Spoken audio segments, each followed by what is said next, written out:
Welcome, everybody. You are all very welcome in this virtual space with us today. We're so glad you're here. My name is Hans Gustafsson. I serve as the director of the J. Phillips Center for Interreligious Studies at the University of St. Thomas here in Minnesota. We're delighted to have you join us over the next hour in what's certain to be an engaging experience with Dr. Josh Packard on the topic of religious identity and diversity among Gen Z. Today's event is organized and sponsored by the J. Phillips Center for Interreligious Studies at the University of St. Thomas in collaboration with the Department of Theology, Campus Ministry, Student Diversity and Inclusion Services, the Office of Human Resources, all at St. Thomas. And it's made possible in part with a generous support from the J. and Rose Phillips Family Foundation of Minnesota. A couple of quick housekeeping items here. After Dr. Packard's presentation, we do plan to have time for a few questions. We will aim to be done at 1 p.m. Central Time. You can submit questions at any time throughout the presentation by using the chat function on your Zoom dashboard there. The hosts will then hang on to those questions to be addressed by Josh at the end of the presentation. Now, it's my pleasure to introduce to you Neil Ellingson, who will then introduce our guest and moderate the question and answer period after the presentation. Neil is Associate Chaplain in Campus Ministry here at St. Thomas. He's an ordained minister in the United Church of Christ, also with ordination status in the Christian Church Disciples of Christ denomination, and hopefully, I'm told, soon the American Baptist Churches USA denomination. He holds a BA degree from Harvard University and a Master of Divinity degree from the University of Chicago Divinity School. In Chicago, he founded the church Root and Branch, and here at St. Thomas, among his many growing duties, he founded a student dinner gathering called SUP, S-U-P, which is a radically welcoming dinner party for students of all worldviews, ways of life, to engage in real talk about life and faith. Although he's relatively new to St. Thomas, we're certainly delighted to have him on our campus. So it's my honor now to welcome you to join me in virtually welcoming Neil Ellingson. Thank you, Hans. Here I am. Okay. Well, I don't know why we said all that stuff about me. The main event is the person I'm honored to introduce, but I appreciate that. Part of our my job at St. Thomas is to get young people connected with their faith, and we've already gotten a chance to read the work that Josh and his organization Springtide are doing, and it's really exciting, interesting, and important stuff. So I feel honored to introduce Dr. Josh Packard. He's an executive director of Springtide Research Institute, which maintains the largest data set on young people and their spirituality in the US. Josh has a doctorate in sociology from Vanderbilt, and he's the author of several books, including Meaning Making, 8 Values That Drive America's Newest Generations, and Church Refugees, Why People are done with church but not their faith. Josh is a sought-after speaker and author and has been featured in the Wall Street Journal, Washington Post, CBS, USA Today, and this Zoom discussion as well. So without further ado, we welcome Dr. Josh Packard. Thanks for that, Neil. I appreciate the introduction there. And I just dropped into chat places where folks can get connected to me or stay connected to Springtide's work if you want to. And obviously, feel free to use the Q&A. We're going to make sure we leave time for questions at the end of this. So I've just got about 3 or 4 hours worth of slides that I want to share, and then we'll jump right into the conversation. No, I'm kidding about that. We're gonna wrap up here by 1 o'clock. Get you all back to your lunch breaks and things like that. But I've got some things I want to share about what we've been learning with regards to Gen Z. So I'm going to go ahead and share my screen here, and we'll get we will get rolling. Oh yeah, okay, great. That and all right. So I'm going to assume that you all can see a big title slide that says something like "Navigating Religious Identity and Diversity," blah blah blah. And if that's not true, then somebody let me know, and we'll get it fixed. Okay, so Gen Z is like this group of people that are about 13 to 25 years old right now. And at Springtide, that's the group that we pay attention to. Even as right now, we can sort of call them one and the same, 13 to 25-year-olds, Gen Z, for lack of a going, we don't need to go too far down that rabbit hole. But Springtide, that's what we will always do. So as 13 to 25, as Gen Z rather ages out of that group, we're going to keep our focus right there at 13 to 25. And we do that because so many really important formative things happen in young people's lives at that time. And it bears further exploration. And you're probably not familiar with Springtide. We've been around for just a couple of years. And so it's worth sort of, I want to make sure we own sort of where we're at and where our claims are. We believe that no young person should have to navigate life's most important questions alone. So we conduct actionable research to reflect the inner and outer lives of 13 to 25-year-olds in order to help those who care about young people care better. At Springtide, our position is that in order for a young person to flourish, their faith, religious, spiritual life has to be well considered and attended to. We don't take a particular position about where we want them to come out on the end of that considering, but it has to be something that has been intentionally engaged with. And what we saw increasingly over the last couple of decades, especially, is that as young people are disengaging from institutions, they're often sort of just asking these really important questions about life, but doing so in ways that are disconnected from the adult guides that used to be present in their lives by sort of default almost. And that's not good enough for us. That's our position. Like these things should not be sort of haphazardly engaged along the way, but we need better ways of connecting in this new world with young people. And so that's where we come in. We want to make sure that we're conducting research that is actionable, so real people can use it in the real world in their current roles. I was an academic for a long time. I love that research, that academics talking to other academics. It was super great. It just wasn't ultimately where I felt my calling. And so what we try to do at Springtide is to take the best of an understanding from the social sciences and bring it out into a place where it can really be used. And we do this in an approach that we call data with heart. So yes, we're doing, like, all the statistics that I'm going to share with you come from nationally representative studies that we conduct every year. We've done hundreds of qualitative interviews with Gen Z, but throughout this process, we're not just relying on these sort of what I would say are fairly narrow scientific lenses for data collection. We have young people informing our actual research process all throughout that process. And when you're working with groups of people that don't typically have voice or power, you have to be creative about the kinds of methodologies that you use to make sure that they know how to tell their stories and that you know how to take them as representative and credible and that you can do actual analysis with them.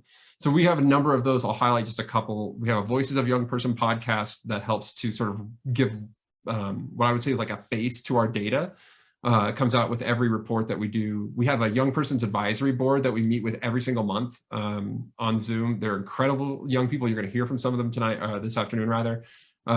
They help to inform our research and the questions that we ask. We have our young person writer in residence. We have a BIPOC fellow that joins us every year, and on and on. We've got a number of ways that young people are a part of the conversation and a part of our lives. So we don't become, as I frequently remind our team that we don't want to be, is just a bunch of old people studying young people. We're really endeavoring to listen throughout the process and then bring what we've learned to you. So at a very basic level, it looks like this. It's the largest data set about young people's religious and spiritual lives in the country. And it's growing every single day. It's over the last couple of years now, 230 interviews, 22,000 surveys, 16 focus groups. And that was just as of the end of 2021. This year we'll collect another 10,000 surveys. We've already done another 120 interviews on top of that, and on and on. If you're interested in any of this work that I'm sharing with you, what we're embarking on, and this spring we'll put out the Educator's Guide, and then a guide for faith leaders, state of religion and young people, and then one for parents and employers, all about how the cultivation of purpose and a connection to something bigger than yourself, religion, is critical for young people's mental health, and is something that's often been overlooked. And so we'll be exploring that in each of those spaces. So if that's something that's of interest to you, definitely stay tuned. But before we start digging into the actual religious trends that make up this generation, we have to start with something that's even bigger in terms of its broadness, not importance, that helps to characterize Gen Z. And the single most important thing to understand about Gen Z is that they're the most diverse generation in history. We've never experienced this in any other setting or in any other country. It's not a surprise. These are just continuations of trends largely that were already in place with previous generations. But nevertheless, when we talk about Gen Z, the idea of talking about Gen Z as a particular generation is, it's never had less currency than it does right now when we start trying to figure out like, well, Gen Z likes X and doesn't like Y. I mean, that's silly. Or they do X and they don't do Y. You might have been able to do that with other generations, although never as much as we would have liked to think or have thought, but you just can't, you have to be really careful about Gen Z. And so mostly what you're going to hear me talk about today is not so much Gen Z is this and isn't that, but rather the trends and influences that are impacting their lives, because this diversity that characterizes them is not only a reality in their life, but is a value that they hold. And that's a really critical and important distinction. But just at a demographic level, we see that Gen Z is becoming significantly more racially diverse, primarily less white. We're back up near all-time highs for immigrant share of the US population. So we're coming from more backgrounds than ever before. And in data that, thanks Pew, I have to now update because this has been updated as of earlier this week. The percentage identifying as LGBT, in this case, LGBT, as Gallup asked the question, or to be more expansive, LGBTQIA+, is significantly higher than in previous generations. What I was just referring to is that I think it was Pew earlier this week released data that said that the share of adults in Gen Z, so those who are just coming, the oldest edge, are it's like a fourth or fifth of Gen Z that identifies that way. So diverse in all kinds of, this is just three, I just picked three things to sort of get this point across, that we really need to keep diversity in mind, not just because it's from a justice or equity standpoint, the right thing to do, but it's also the more accurate thing to do when we're thinking about what this generation is or isn't, or how they make decisions or what is influencing them. So for today's presentation, I really want to unfold over the course of a sentence. And you'll see this, you'll see the sentence that I'll build out throughout the course of this presentation. And the first part is that we're not experiencing a crisis of belief, at least not yet. Okay, so I'm going to show you some data here, and I think you're going to see that there's been a softening or an erosion, but it's not like belief has fallen off of a cliff. And I think that in some ways this is eye-opening for a lot of people who, I mean, most of the headlines that we see about faith and belief and spirituality can tend to be pretty alarmist. And it's not that I don't think, it's not that there's nothing to be concerned about or worry about, but it's maybe hasn't been quite the decline that we think. So this is data here. Oh gosh, I forgot my citation. I'm a bad academic. This is data from Gallup, going back from 1993 to 2017. How important would you say religion is in your own life? And that top bar, the green one, is very important. And then the very bottom one, the dark green bar, is no opinion, which hovers at this margin of error, essentially hovering around 1 or 2%. But you see, so in 1993, about 60% of people said that religion was very important in their lives. This is all US adults 18 and over. And by the time we get all the way to 2017, that number does drop. It drops down to the low 50s, 52% or so. And the number of people that say it's not very important has risen for sure, from 11% there to like 25%, more than doubled. So it's certainly, there has been this erosion, but it has not been the case that like, all of a sudden, now we look like continental Europe or something. I mean, that's just not where we're at in terms of that metric. This one, though, is one that has gotten a lot of attention over the last decade in particular.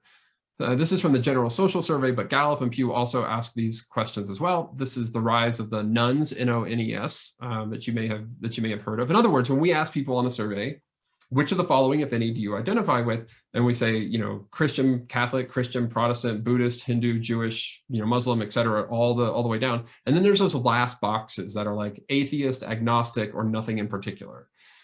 Some, depending on whose methodology you're trusting, you're using some combination of those last three boxes to say these are the unaffiliated people in the country who are not willing to check a box saying that they identify with one of those particular faith traditions. And regardless of, so we might end up with different percentage points within a few, depending on who's asking the question and when, the trend is nevertheless very much looks just like this. This one's broken out by age cohorts from the General Social Survey, but you see, there's been a striking rise in the unaffiliated.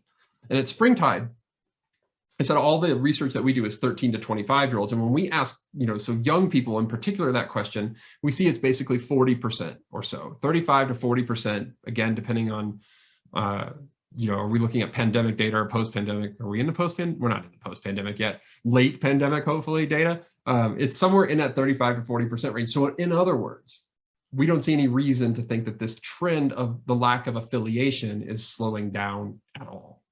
Now, keep in mind, like in that last slide I just showed you, that while we've seen a dramatic rise in unaffiliation, we haven't seen this complete drop off, though, in belief measures. And that's a really critical distinction to keep in mind, because we're starting to see these traditional measures of what sociologists might call religiosity, the sort of outward practice and display of your internal belief. Those are eroding, for sure, in really significant ways. So here's one about affiliation.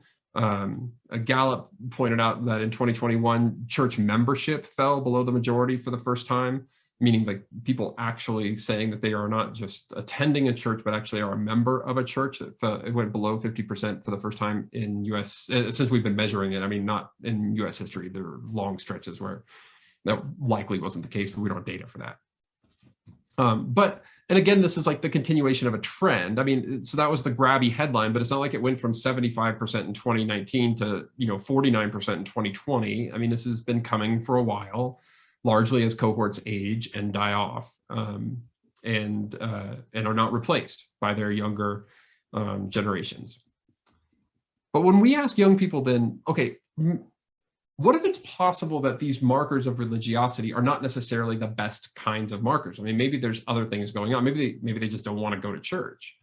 And what we find is actually a different picture that starts to emerge. So 71% of young people tell us that they're religious. 78% of young people tell us that they're spiritual. So we've got a fairly confusing picture that emerges if we're stuck with these old measures as the only ways to understand religious life. Nancy Ammerman, one of my favorite sociologists, she's professor emeritus now at Boston University. She wrote this fantastic book called Sacred Stories and Spiritual Tribes. And in the introduction, she said, in a time of significant change, we cannot assume that we will find religion in the predictable places or in the predictable forms. And if we do not find as much of it in those predictable places as we did before, we cannot assume that it is disappearing.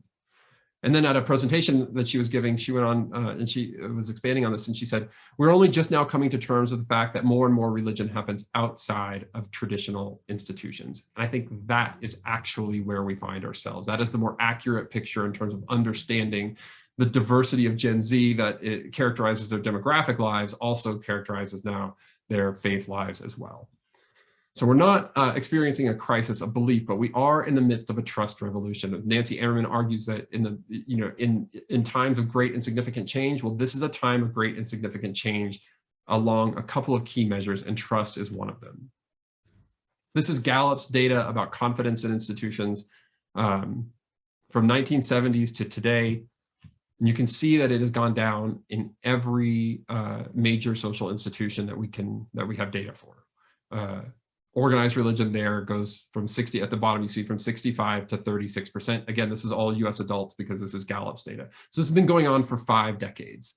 This, like, we don't think institutions basically are anymore have our best interests in mind automatically. And so that changes the way that we engage with them. And young people are no different in this regard. This is Springtide's data, 13 to 25-year-olds. And what you see here is we've asked them to rank their trust on a scale of 1 to 10. And nonprofit organizations come out at the top of that at a 5.4, but they are only a 5.4 on a scale of 1 to 10. So there's, they're barely cracking the halfway point. So young people do not trust these institutions. They also don't think that these institutions super matter in their lives. As Mark told us in an interview, groups, organizations, and institutions have no effect on me as a person. I am who I am through experiences and those around me. Now, look, Mark's not right. As a sociologist, is he objectively right? I would say no. I mean, groups and organizations and institutions do have massive effects on us, but I think it's really important to point out that Mark certainly believes this to be his reality. And that is a stark and important change to note, and one that I think characterizes a lot of how Gen Z sees the world. As one of the founders of my discipline, the sociology, claimed back in the 1920s or 30s, that which people perceive as real is real in its consequences. And so if Mark doesn't see institutions and groups and organizations as having a tremendous impact on him, he will act as such and is not likely to support or furthermore engage with them. And that's the big takeaway point from this. If we don't, why would you engage with an organization or institution that you don't trust and you don't think has your best interest in mind? You wouldn't.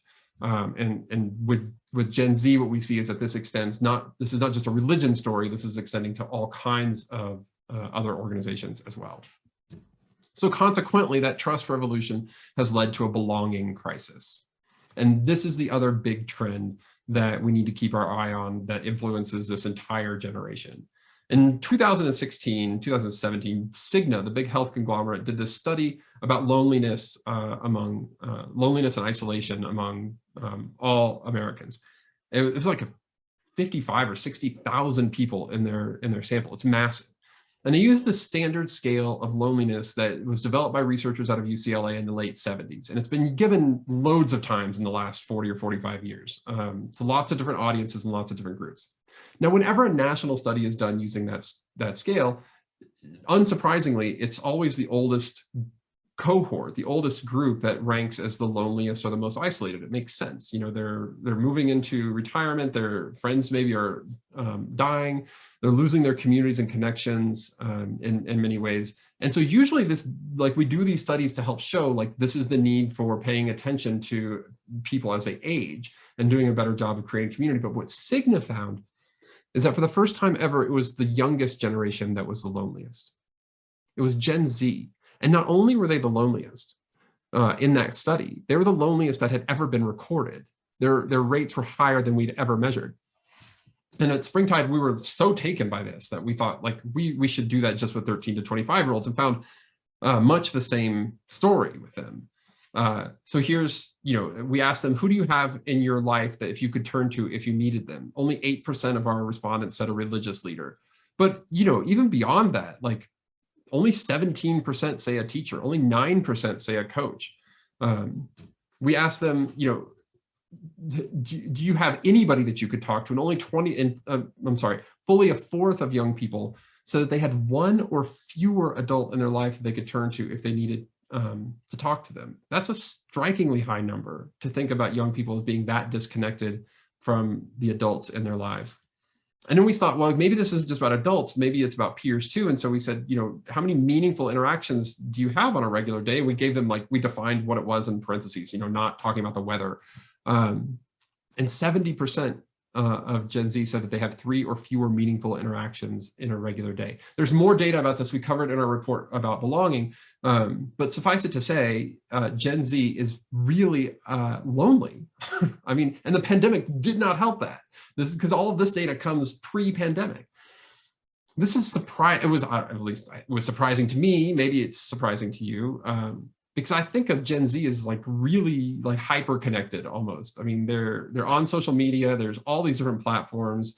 They have access to people from across the world at the drop of a hat. They can connect with anybody at any time.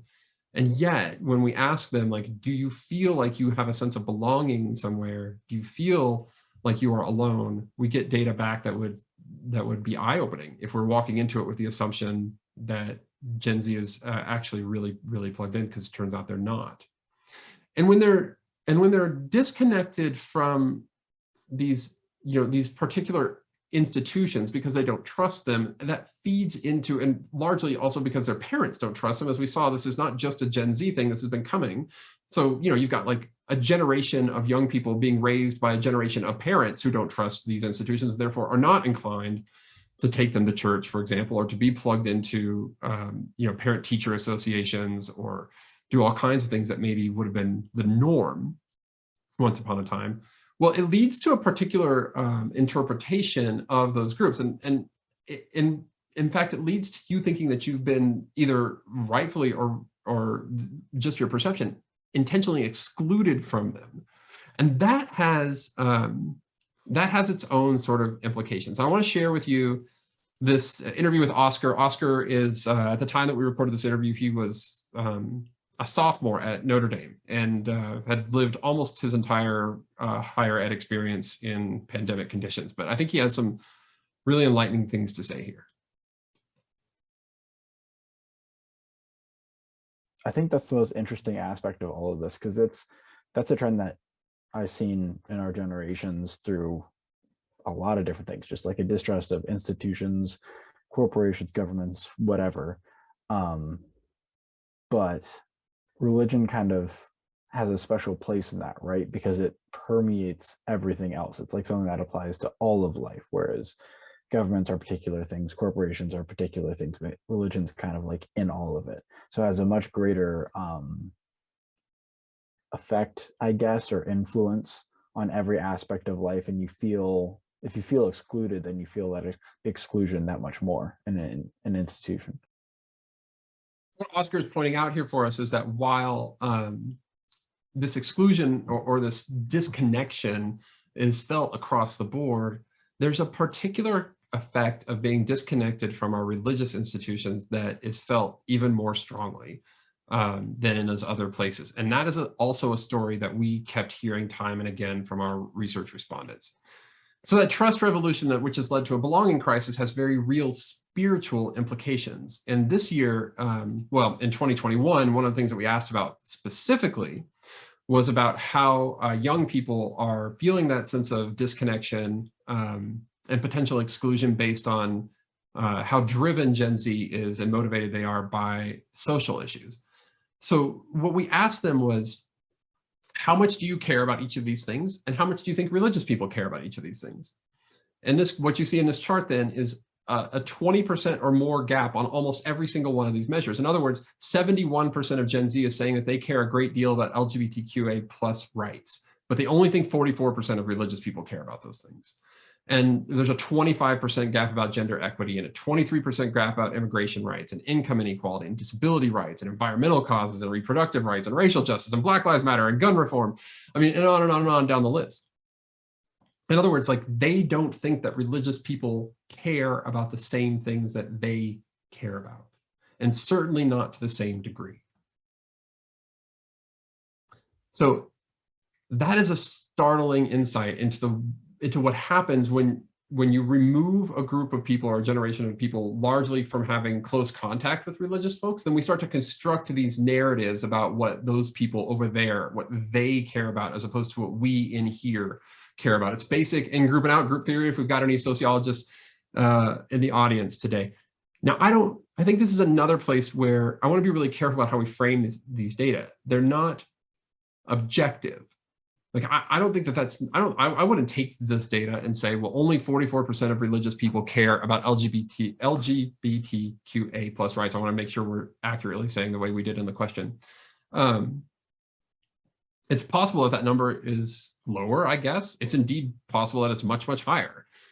What's important here is not whether Gen Z is accurate in their assessment of how much religious people care. It's important to note that they're walking around the world largely thinking this about religious people. And so when religious people then, especially religious leaders, say like, oh my gosh, we'll do anything for Gen Z. Why wouldn't they, like, if they would just walk through the door of my church or my mosque or my synagogue, like, we have everything to offer them. Like, we could do so much for them.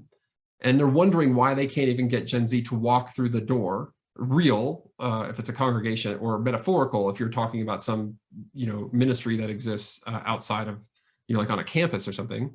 Well, this is part of the reason why they're not going to take that first step, because if you're walking around, if you were in their position and you were walking around with these kinds of perceptions, why would you want to engage with a group of people that you don't think care about the same things that you care about? I wouldn't, and I think we can begin to understand why they wouldn't. But this matters in their lives and has real spiritual implications when that sort of gulf exists. So largely what we asked about last year, because of the pandemic, was how do you navigate uncertainty and how do you get through it? Because if you're disconnecting from all these social institutions, then you're disconnecting from all these adults who could have helped to guide you through this. What's filling that gap? So we asked, when you have felt overwhelmed and didn't know what to do about something, who did you turn to for help? 55% are turning to their peers, which I would argue is a patently terrible idea. So here's a bunch of young people who are being having problems or uncertainty, being guided by a bunch of other young people who are likely facing the same uncertainties. And this is despite the research that we did the previous year, which said, who do you most want to be connected with? And they all told us, like, adults. I need more trusted adults in my life, not more friends. But nevertheless, it's their friends that they're turning to because that's who they have access to or feel that they have access to. Someone from their family, someone from school, no one, someone from my faith community was 16%. And that's really where I want to draw your attention. They're just as likely to turn to nobody as they are to turn to someone from their faith community, help them navigate uncertain times, difficult situations when they don't know what to do, when they're dealing with uncertainty. And the pandemic did not help this at all. When we looked at, so we've now done, we're in the midst of collecting our third round of pandemic data, which we didn't think we would have to do, but here we are. And we've been asking this question regularly since the very beginning, since the first month of the pandemic. If anyone outside of your home has reached out to you personally, who was it? And what you see there is that only 10% in the first, this is after the first full year of the pandemic, only 10% had a faith leader reach out to them to check on them. And I don't think this is the failing of individual people. I mean, I don't know, I've never met a pastor or an imam or a rabbi or a youth minister or somebody working in ministry at all who didn't care enough. Caring is not in short supply. But we've got structures largely in place in those settings that facilitate a particular kind of interaction. And that kind of interaction is not one that's generally built around relationships. It's typically built around programs. It's one that is trying to leverage the assumptions of a high trust world, 1950s, 60s, and 70s, where these structures were built. But now they're trying to do that in a low trust world. They don't recognize that they're living in a low trust world, but that's the reality of what's happening. And so those things are just not super effective. And the pandemic really shined some light on that. When we couldn't get people through the door, when we couldn't meet and congregate in person all the time in the ways that we were used to, well, it turned out we just weren't very good at connecting, especially with young people.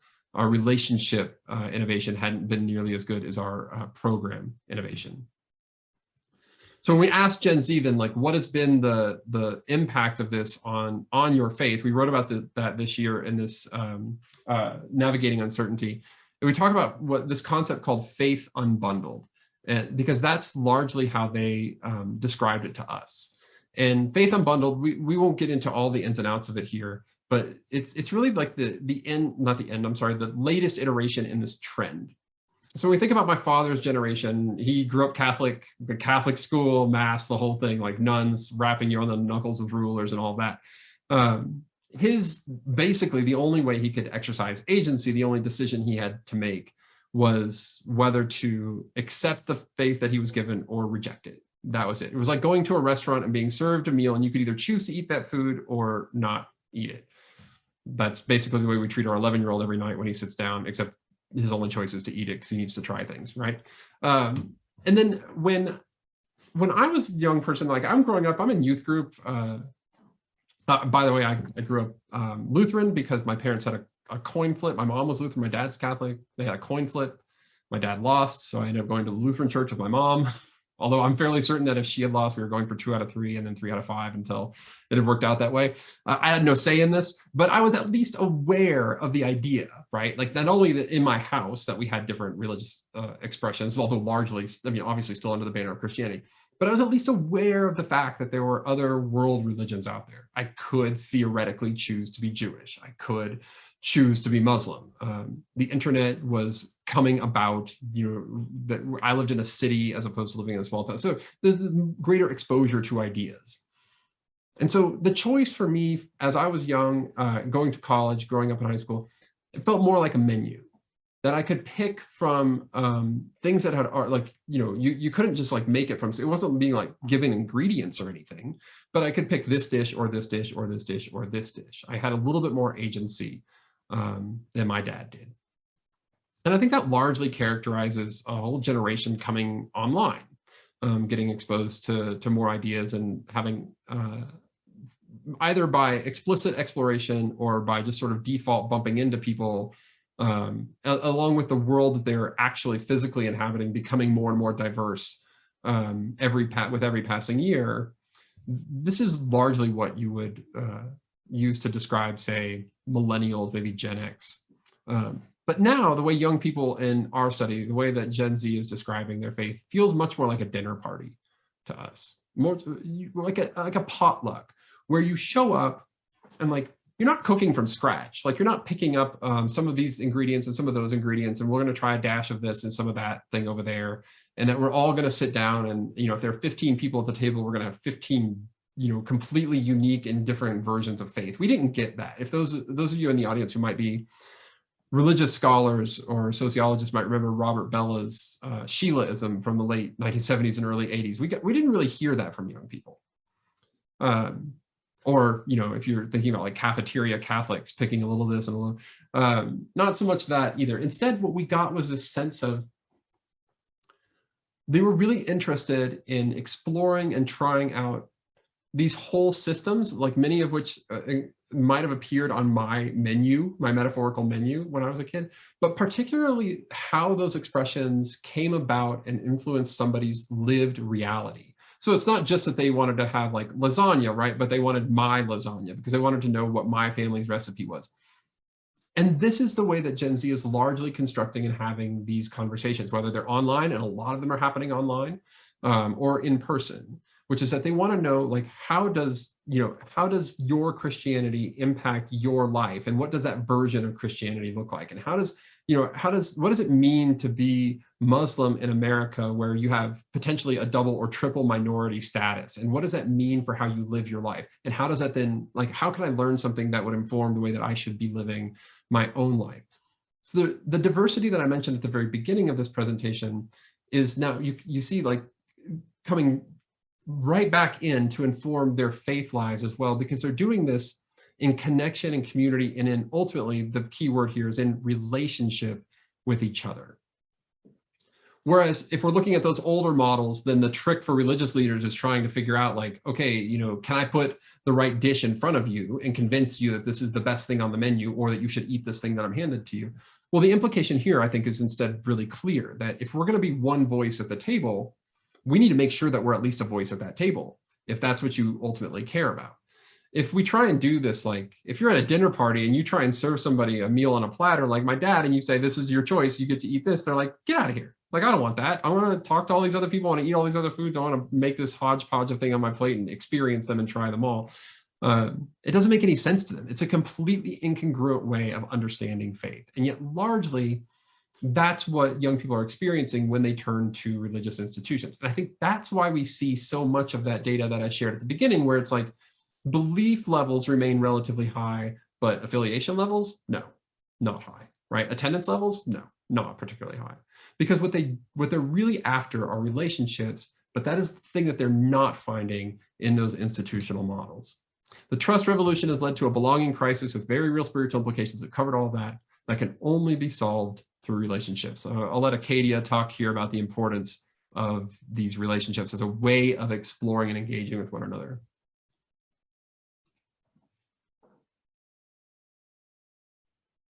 I think there's like really beautiful idea of if we all are mixing different religions, like however we feel, then we are sharing religion with oftentimes lots of different people, because now we have multiple religions, so we're more connected to other people, and then it creates like a big web of different connections, and then you can talk to people about this part of your religion, but maybe you can talk to your other friend about this other part. So it's a big, like, it's a web instead of just a individual bubble. I find a lot of hope in what Acadia is describing there, this notion of webs as opposed to bubbles, because I mean, you know, the bubbles are what are so ultimately damaging, that our bubbles become echo chambers, that if that's the only thing that we know, then it's the only thing we can ever know, especially as more and more of our lives are guided by these algorithms that are beyond our control on social media. And what we find young people, when it comes to their faith lives, are really, really interested in breaking out of those bubbles. So the more that we try and construct these like contained realities for them, these systems that are like, here's your faith life and all the contours of it, the more we're going to find them inherently distrustful of any kind of model that presents that, because they really want to hear from other people's lived experiences and realities with those kinds of systems and beliefs and faith, including their doubts, including their fears, including the places where they might have struggled or might be struggling. They want all of that package. to the extent that they are presented with things that feel like, here's your closed system and you should live within it, I'm going to use the sort of boogeyman word here, but like that strikes them as inauthentic because they don't think that a world could be lived in that way. So it's almost like, too neat, too tidy, too perfect. The authenticity comes through when they're getting to see that through the lens of personal lived realities. And it's those, but when we think about like, how do we do that? I mean, of course their friends are important, as I mentioned, but it's not just relationships. It's relationships really with adults, as I alluded to earlier, relationships with trusted adults. Well, we've got this model for relational authority that you can go and look up. I'm happy to talk about it more. But and that's the best way of being in a relationship with a young person that we've found. But really any kind of relationship with a trusted adult is critical. Here's a variety of measures. I feel completely alone. No one understands me. I feel left out. I feel stressed and overwhelmed. It's not more friends that move the needle on those kinds of things. It's relationships with trusted adults. If you have 0, you see that at the top, and all the way down. The magic number, this is not just Springtide's research, but lots of family development scholars, life course scholars will tell you the same thing. 5 is sort of the magic number. After that, of course, we still get better. 6 is better than 5, but we start to lose these sort of big jumps after 5. And nobody has to do all that themselves, right? Your church doesn't have to do all 5. Your school doesn't have to do all 5. Your neighborhood doesn't have to do all 5. But if we can get 1 at our mosque and 2 from our athletic teams and then 1 more at school and 1 from the home, then we can sort of cobble together this system of trusted adults that can really be effective in the life of a young person. And where we saw this graphic, which is trust in institutions, obviously very low and declining. When we measure trust for relationships along these dimensions with young people, we see a much different story, up into the 90th percentile. These are the dimensions that I mentioned of relational authority, listening, transparency, integrity, care, and expertise. So we can do relationships in the right way. We see these scores go are really high, and especially when we can do them overall. And so that's really where I think we see Gen Z both really clearly calling out for what they need and where we see the data pointing to where they need guides, and also where we really see them suffering. That these structural sociological forces that have been impacting the last 40 years of life in this country have sort of come home to roost now in a generation that looks lonely and isolated and also not even knowing how to find what we also see on the other side of that, which are all these adults who really care about them and want to do good things for them. Our belief at Springtide is that it's not the 15-year-old's job to bridge that gap. It's the adult's job to bridge that gap. We've got to make, to the extent that we want to see our young people flourish, we have to be making the move to engage them about questions of faith and spirituality, even if they don't always, it's not necessarily always a conversation about God, right? But sometimes it's just a question of what are you connected to that's bigger than yourself? How do you find purpose and meaning in life? We've got data coming out about that this year about purpose, and it says more of the same, that young people struggle to find a sense of purpose. And that makes sense. When they're not connected to the sort of purpose-making institutions, how do they do it? Well, they're often struggling to figure out how to do it, and they need adults to help them navigate those things and create purpose, find a cause that's bigger than themselves, believe in something. That can help carry them and help them make decisions. So that's what I've got for you today. I'll stop sharing my screens here, and we'll pop back up and answer some questions. There we go. Well, thank you so much, Josh. That I'm imagining a lot of people had a similar experience that I did, and maybe I'm wrong, of the things, a lot of the data you're saying. There's not necessarily an oh my gosh to some of the specifics, especially people who work with young people. But I had an oh my gosh in the sense of it being crystallized and kind of these kind of vague intuitions that I have being really sharpened. So I'm just really grateful for that and kind of piecing it together in a way that by myself I wouldn't have been able to. I have a question from the audience.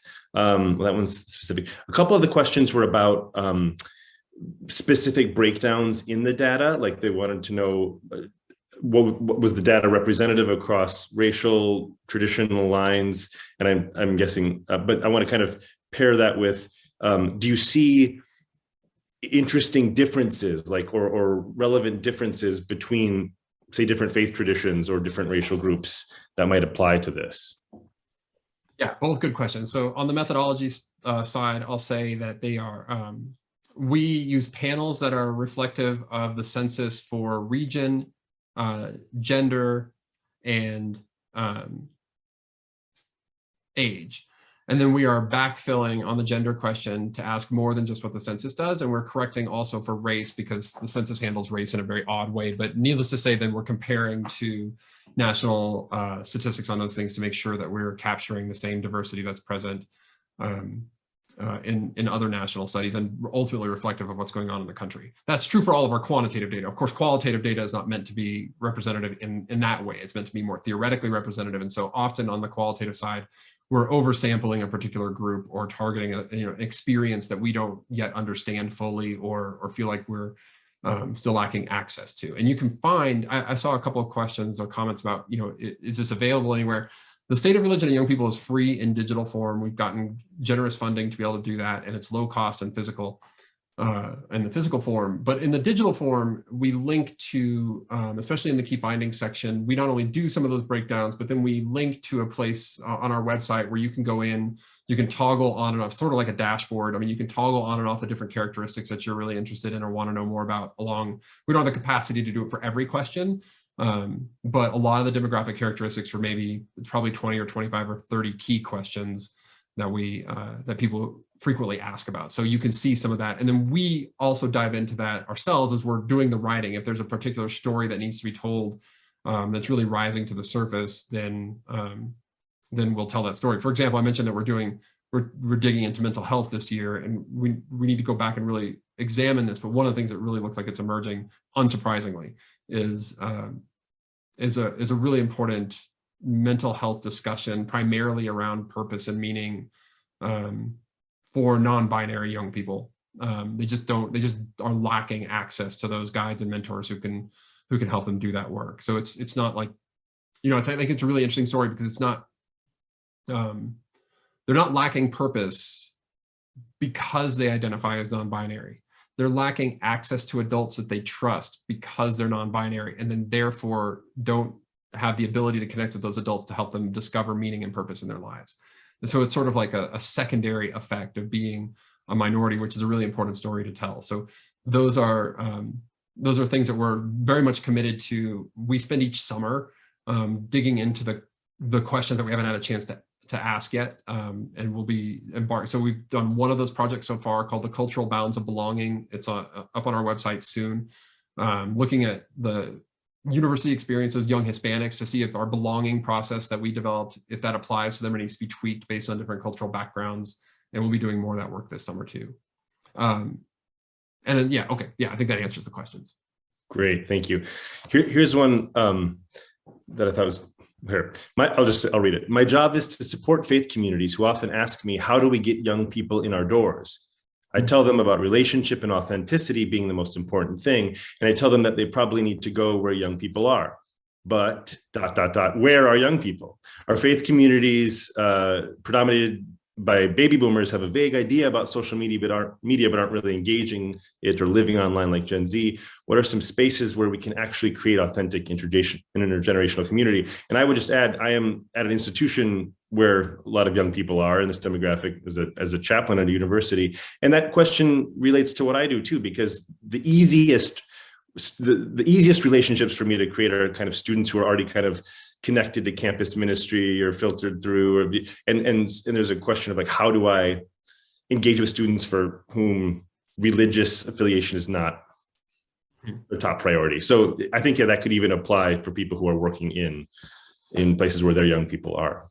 Yeah, I totally agree. It is an odd thing. I mean, to think about this sort of like disappearance of young people from social life, and I don't think that's a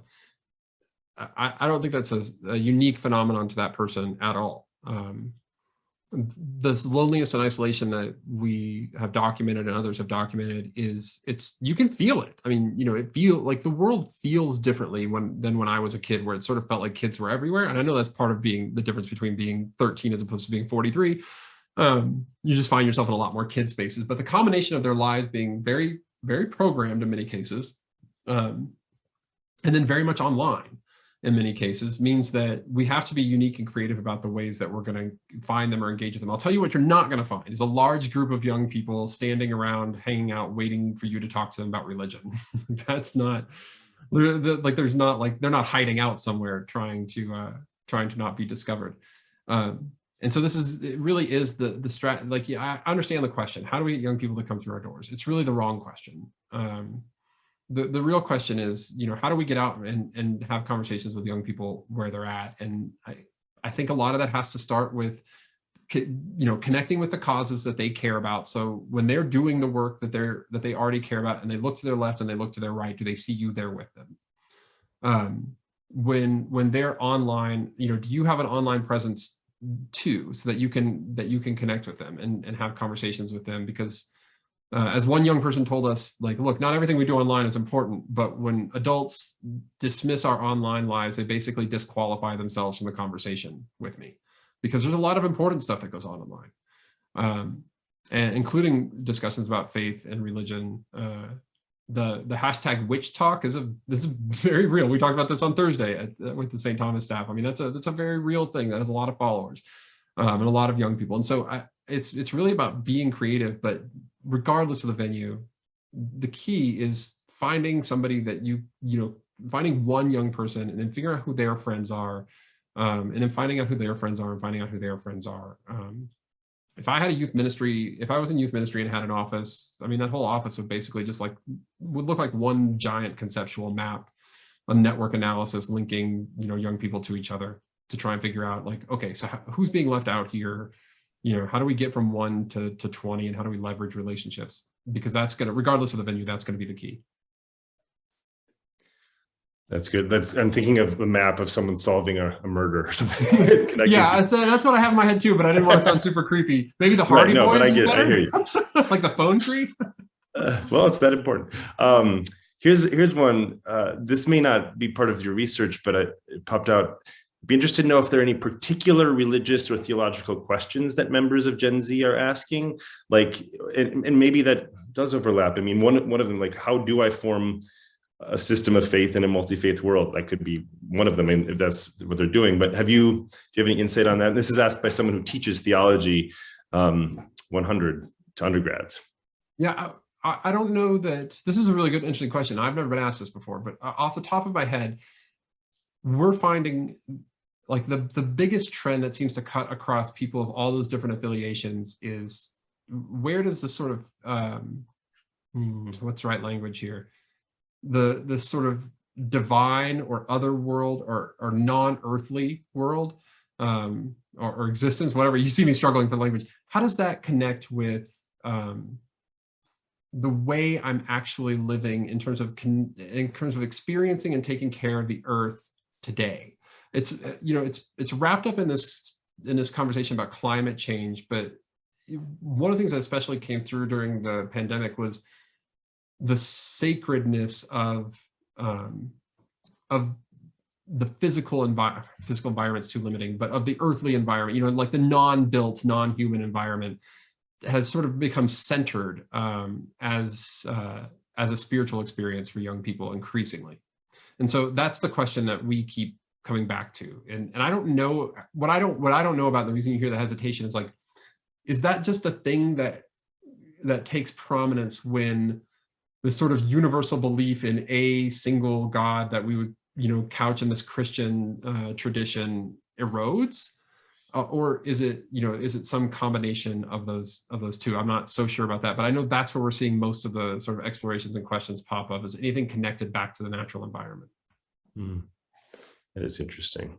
There are a lot. I just want to say there are a lot of really good questions, and if yours doesn't get asked, I mean, I don't know how hard the 1 o'clock is, but I'm not the one who decides that. So I think but there are so many good questions, and you shared some info at the beginning, right? Is there there are ways for people to kind of connect?